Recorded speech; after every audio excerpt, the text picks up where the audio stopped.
Քանի որ շուկան դու ես ստեղծել, վստահաբար դու ավելի լավ կիմանաս ներսում այս պահին ինչ է կատարվում եւ ինձ հետաքրքիր է այս պահին ինչ իրավիճակ է տիրում շուկայում։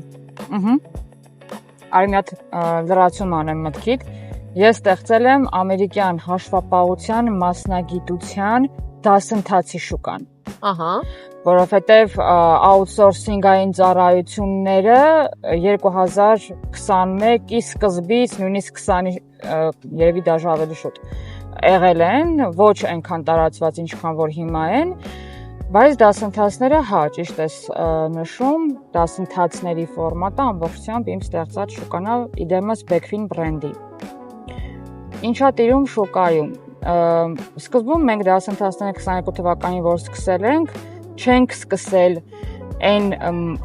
մտքով, որ ունենանք ինչ-որ մի հատ պուպուշ անունով, մոդայիկ անունով, հնչեղ անունով դասընթաց, ուղղակի զուտ վաճառելու համար, որովհետև ամերիկյան հաշվապահությունը, արդեն մի քանի անգամ իմ խոսքում նշեցի, որ ամերիկյան հաշվապահություն մասնագիտությունը առաջնային նպատակը մեզ համար սկսելու, մեզ համար, գործընկերների համար կոմպետենտ կադրեր ունենալն է։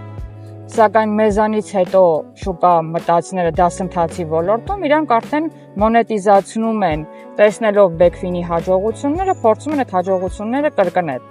Ինչ որ խաղացող իր ֆորմատով, ինչ որ մեկը մեզ ամբողջությամբ 100% կոպի անելով, որը որ բիզնես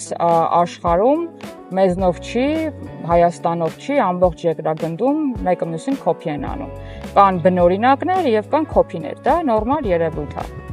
Ինչ է այս պահին տիրում շուկայում, մոնետիզացման process-ը դասընթացի մասով ու վստահաբար տենդենսը գնում է նրան, որ դասավանդողների թիվը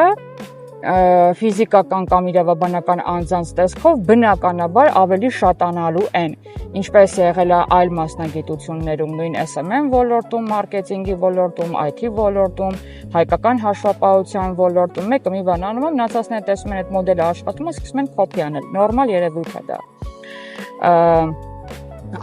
Այսինքն, այսպես կարող ասեմ, դասավանդման շուկան քիչ, թե ինչ արագությամբ այս պահին կդժվարանամ ասել, բայց քիչ փչանալու է։ Outsourcing-ի շուկան հակառակը քիչ ավելի լավանալու է, բացատրեմ ինչի, որովհետև մասնագիտությամբ հետաքրքրվողների թիվը քանի գնում շատանում է, այս շատի մեջ լինելու են մարդիկ, ովքեր որ ավելի լուրջ են տրամադրված լինելու գործը անելու առումով եւ այնքան են իրանց վրա աշխատելու, սովորելու, ավելի շատ սովորելու հնարավորություն են ունենալու, քան որ դասավանդողներն են շատանալու եւ դրա արդյունքում գործ անողի որակը ավելի բարձրանալու է։ Եվ մեր հայաստանյան շուկան դրա հաշվին, outsource մասնագետների որակի բարձրացման հաշվին ավելի հրապուրիչ է դառնալու դրսի ներդրողների համար, դրսի գործատուների համար։